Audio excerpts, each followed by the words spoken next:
Почитувани, и во последната година од мандатот како градоначалник, Борис Георгиевски ги показува интересите на општина Газибаба. Овој пат на удар се жителите од урбаната заедница Автокоманда.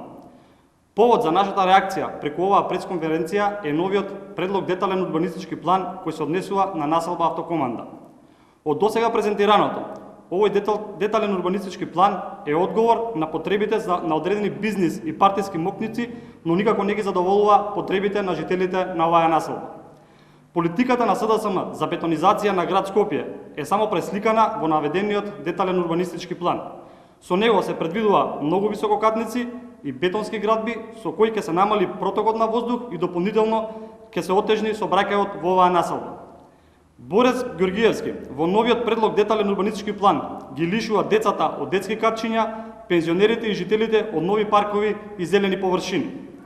За односот на градоначалникот да биде уште попонижувачки кон граѓаните, тој не се појавил на јавната расправа за носење на овој предлог детален урбанистички план, туку исплатил лица од општинската администрација кои немале одговор на поставените прашања од засегнатите жители.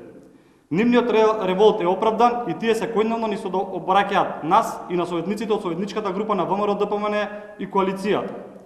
Токму поради ваквиот игнорантски однос, партијата на Георгиевски последователно ги губи изборите во општина Газибаба, но и оваа урбана заедница.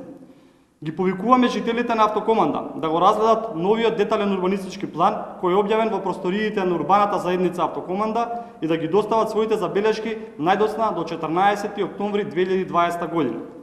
ВМРО ДПМН ќе направи се за да ги заштити интересите на граѓаните на општина Газибаба и Автокоманда. Од тука уште еднаш потенцираме дека програмата на Георгиевски за градоначалник ќе остане пример за една колосална лага. За една година новата локална власт ќе направи целосна ревизија на скандалозното работење на Борис Георгиевски и ќе има одговорност. Ви благодарам.